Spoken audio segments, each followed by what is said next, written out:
great American in whose symbolic shadow we stand today, signed the Emancipation Proclamation. This momentous decree came as a great beacon light of hope to millions of Negro slaves who had been seared in the flames of withering injustice. It came as a joyous daybreak to end the long night of their captivity.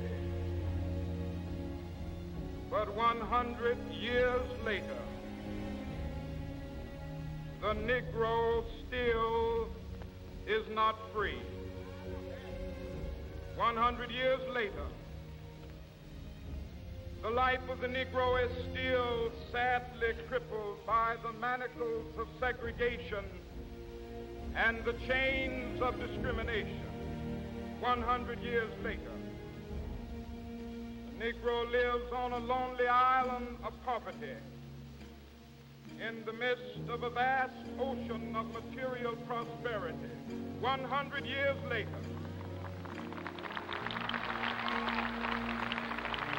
the Negro is still languished in the corners of American society, finds himself in exile in his own land. So we've come here today to dramatize a shameful condition. In a sense, we've come to our nation's capital to cash a check. When the architects of our republic wrote the magnificent words of the Constitution and the Declaration of Independence, they were signing a promissory note to which every American was to fall heir. This note was a promise that all men, yes, black men as well as white men, would be guaranteed the unalienable rights of life, liberty, and the pursuit of happiness.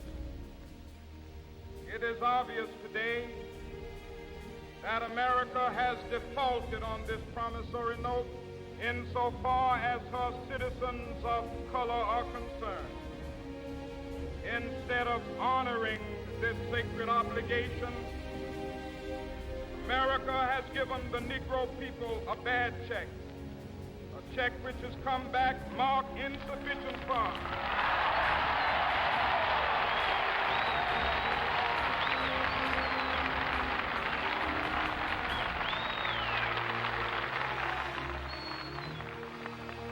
But we refuse to believe that the Bank of Justice is bankrupt. We refuse to believe that there are insufficient funds in the great vaults of opportunity of this nation. So we've come to cash this check, a check that will give us upon demand the riches of freedom and the security of justice.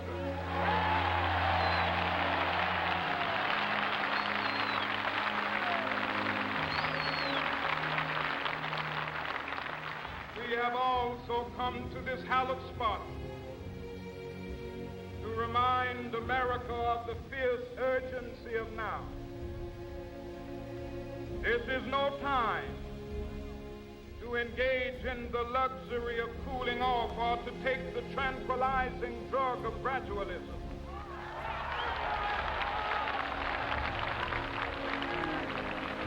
Now is the time to make real the promises of democracy. Now is the time to rise from the dark and desolate valley of segregation to the sunlit path of racial justice. Now is the time to lift our nation from the quicksands of racial injustice to the solid rock of brotherhood. Now is the time to make justice a reality for all of God's children. It would be fatal for the nation to overlook the urgency of the moment. This sweltering summit of the Negro's legitimate discontent will not pass until that is an invigorating autumn of freedom and equality. 1963 is not an end, but a beginning. Those who hope that the Negro needed to blow off steam and will now be content will have a rude awakening if the nation returns to business as usual.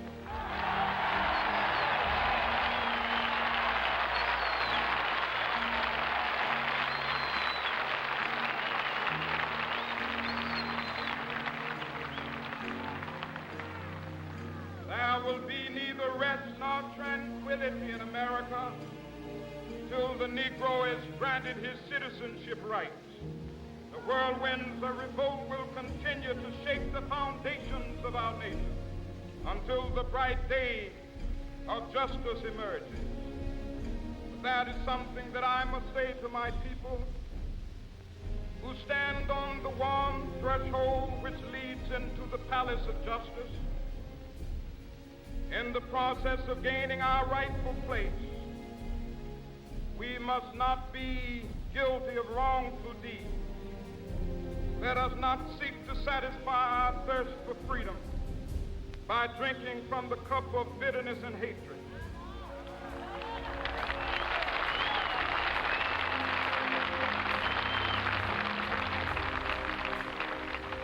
We must forever conduct our struggle on the high plane of dignity and discipline. We must not allow our creative protests to degenerate into physical violence. Again and again, we must rise to the majestic heights of meeting physical force with soul force. The marvelous new militancy which has engulfed the Negro community must not lead us to a distrust of all white people. For many of our white brothers, as evidenced by their presence here today, have come to realize that their destiny is tied up with our destiny.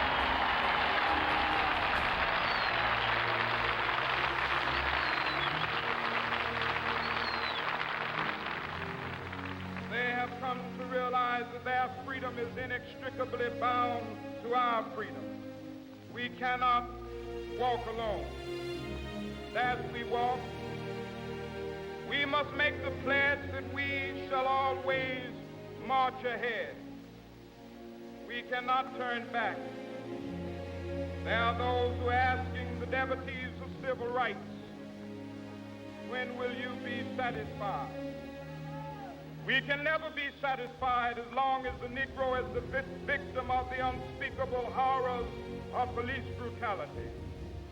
We can never be satisfied as long as our body is heavy with the fatigue of travel, cannot gain lodging in the motels of the highways and the hotels of the city.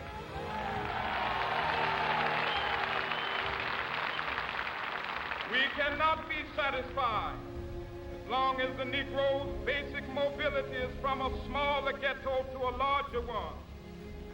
We can never be satisfied as long as our children are stripped of their selfhood and robbed of their dignity by signs stating for whites only.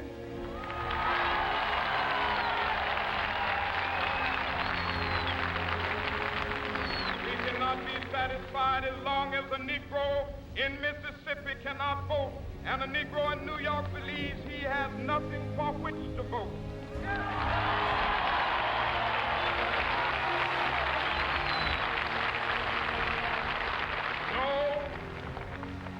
No, we are not satisfied, and we will not be satisfied until justice rolls down like waters and righteousness like a mighty stream.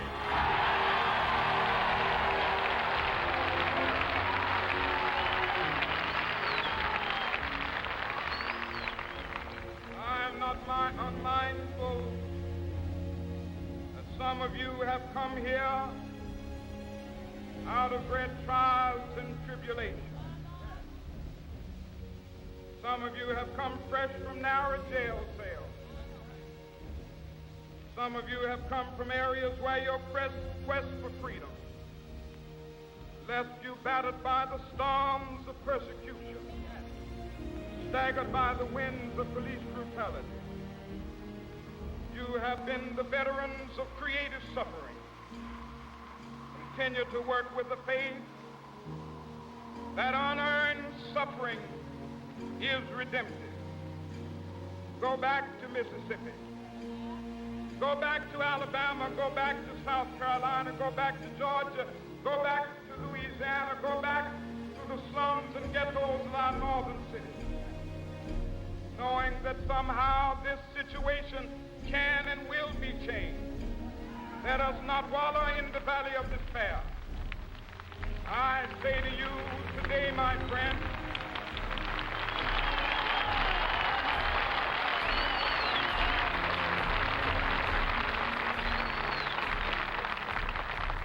so even though we face the difficulties of today and tomorrow, I still have a dream. It is a dream deeply rooted in the American dream. I have a dream that one day this nation will rise up, live out the true meaning of its creed. We hold these truths to be self-evident, that all men are created equal.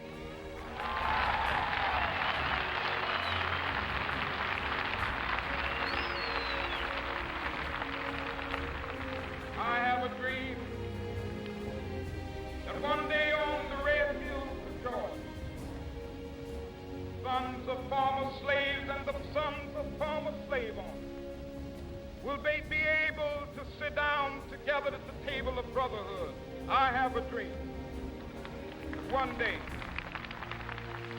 even the state of Mississippi, a state sweltering with the heat of injustice, sweltering with the heat of oppression, be transformed into an oasis of freedom and justice. I have a dream. My poor little children will one day live in a nation where they will not be judged by the color of their skin, but by the content of their character. I have a dream today.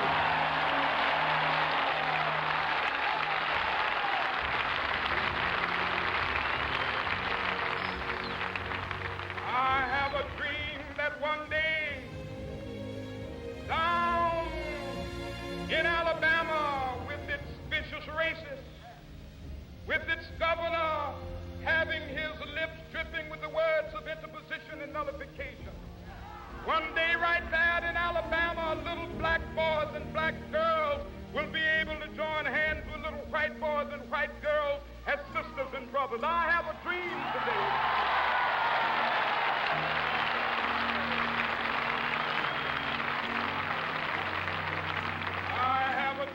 That one day every valley shall be exalted, every hill and mountain shall be made low, the rough places will be made plain, and the crooked places will be made straight, and the glory of the Lord shall be revealed, and all flesh shall see it together. This is our hope. This is the faith that I go back to the South with. With this faith, we will be able to hew out of the mountain of despair a stone of hope. With this faith, we will be able to transform the jangling discords of our nation into a beautiful symphony of brotherhood. With this faith, we will be able to work together, to pray together, to struggle together, to go to jail together, to stand up for freedom together, knowing that we will be free one day. This will be the day. This will be the day when all of God's children be able to sing with new meaning, my country, tears of thee. Sweet land of liberty, of thee I sing.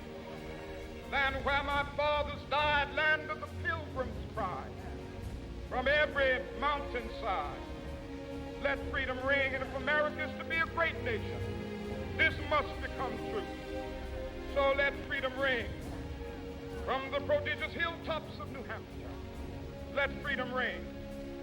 From the mighty mountains of New York, let freedom ring. From the heightening Alleghenies of Pennsylvania, let freedom ring. From the snow-capped Rockies of Colorado, let freedom ring. From on the curvaceous slopes of California.